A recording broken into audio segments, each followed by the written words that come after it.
Thank you, Mr. Chairman. Mr. Sullivan, what's the purpose, in one sentence or less, if you can for me, what's the purpose of the Federal Records Act? It's to ensure that there's transparency and accountability, especially if someone files, a citizen files a Freedom of Information Act request, that the records will be available, and for oversight for Congress and for the Inspector Generals to have access to records. Okay, that's two sentences, but still good. Tell me who's responsible for that. The agency head's responsible for ensuring compliance. Why do we have a Records Act? To ensure records are kept in a timely, efficient manner. Okay, what would happen, how does someone set up a private email system on their public computer, on their office computer? Well, in some agencies, private email is blocked. I could tell you that from my experience in the federal government. So you can only use the government email account, but in most agencies it's not blocked. You just go to Gmail or Yahoo and you open up your email and you start sending messages. Fairly simple. Okay.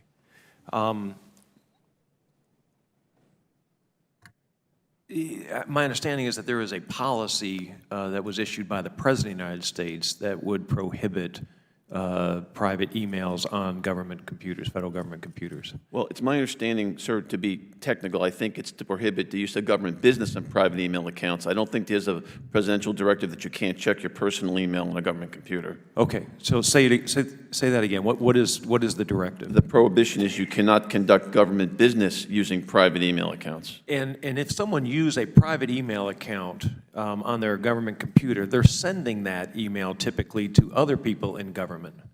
Well, it really depends. But if they did, would there be any responsibility of other people in government to report that fact?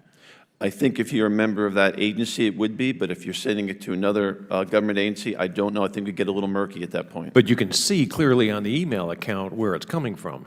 Yes. You can see that it's not coming from a government agency. It's coming from a Yahoo account. It's coming from some other kind of account. Yes, sir. Clearly, it does not say .gov, so you know it's from a private account. Okay, so just hypothetically, if a Secretary of State, for example, were using a private email account and sent out emails to individuals, other individuals in government, those individuals would know that cabinet-level official was using a private email account. Well, hypothetically, it's obvious from the address in the email whether it's a .gov or not. Yes. It'd be fairly self-evident. And at least as it pertains to other cabinet-level officials, those folks would know that the President had issued a directive that would have told others not to use private email accounts. Well, I certainly know that in the Inspector General's office, and I would assume most government officials know that. And certainly cabinet-level officials know it. Well, I think that's a safe assumption. And do people in government get training on what is right and what is wrong as it pertains to either ethics or the use of private emails and other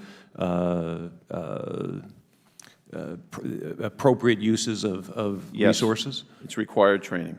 Okay. I yield back. Thank you.